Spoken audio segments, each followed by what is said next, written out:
Oh, hi, my name's Robin Davis from momthemagnificent.com. Thank you for taking the time to chat with me today, Lynn. Thank you. Nice to meet you.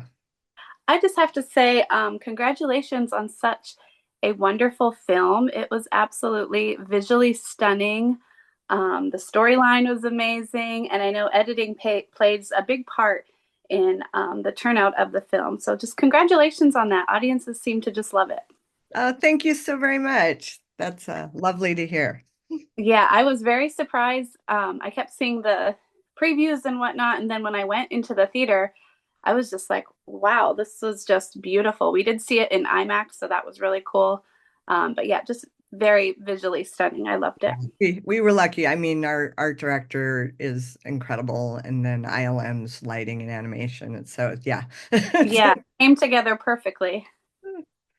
So I'd love to hear from you if you could just share a little bit about what is the process like of editing an animated film. Animated film. Yes, clearly it's very different than live action. Hmm.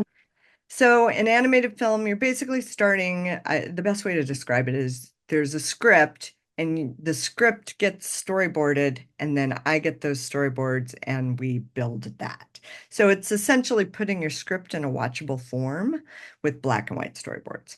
So we build temporary dialogue, temporary sound effects, temporary music to set the tone, whether it's an action scene or an emotion scene, a comedy scene. Um, even trying to like represent if it's night or day, because you Hmm. have no sound and you have no sense of like for sure if it like the sun's up or down. So, if it wasn't Transformers, I would put like crickets in the evening or birds in the day.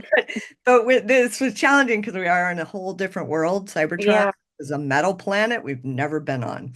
And we even start within the planet before we come to the surface. So Hmm. like everything had its like, oh, what does the surface of Cybertron sound like? Yeah.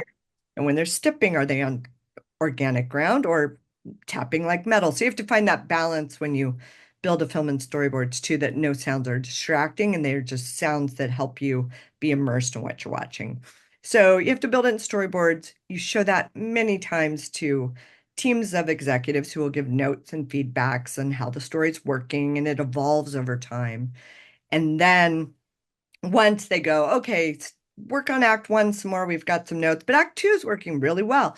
Then we'll start to record our actors kind of piece by piece, scene Hmm. two sequences that might be ready to start to push through the pipeline. So we'll record the actor talent because you need that to animate too. And then it goes into like a previs process, which is camera work because you do have to put the storyboards into the 3D world that our art director and team have actually built, right? And then the characters, like how tall are they actually? Can they fit in the room Yeah. that was represented? Oh, it's harder to do it in a two shot. We might need a close up of that character instead of the two shot. So it evolves into the camera department, and then from there we start to push it through to ILM, who starts to animate, and then it goes back and forth in animation. Things might Cameras might move up or down. So you kind of it's kind of like it just piece by pieces over Yeah. Hmm. years. The sequences evolve. And then you might go back to the beginning and work on the Yeah. story from the beginning, addressing some notes to like, it's feeling too lighthearted. We need to make it a more serious scene or whatever. And so you address those notes, and then you just eventually all the boards go away, and then it's all into the camera department and all into animation and then lighting, and that goes on for 3 years. Wow. 3 years. Yeah. Yeah. So do things ever change after, like, say the actors come in and maybe they improvise something really awesome or funny, and you're like, wait a minute, we have to Oh, include yeah. that now. Oh yeah, for sure, for sure. So they have their script, and sometimes Josh, our director, might write some alt lines too. It's like, okay, we know this is what we have in our cut. So here's the script pages we want the actor to record. Here's an alt line for maybe the first line that they say, just because we're not sure which is going to work better yet. So let's get our coverage for us to play with later. But then of course, especially people like for Bumblebee, Keegan, Yeah. hilarious. And yeah, we knew things would evolve with him for sure because Yeah. he just goes off the rails and there's so many things we couldn't keep in the movie that were so Oh, yeah. great because we're like, oh, we can't keep it all. It's derailing the sequence because now it's just so funny. It's not like what the sequence is supposed to be focused on. So, but then there's so many things he did where it's like, okay, this is Keegan's scene, so we can add it Hmm. all because this is what the scene's about, right? And one good example of that is in the middle of the movie, there's sort of a montage where the characters are traveling Hmm. and Keegan's babbling in the distance after the lead character tells him, like, you gotta stop talking now. And then he just keeps talking, like, okay, I'll stop Hmm. talking, right? And so that gag is all Keegan that he just did that. And then later we got some re-records with him and he added like, I'm gonna start like singing. And he started singing this little and it's played really low because it's in the montage right before they run into the robot deer and Hmm. the quintessence over.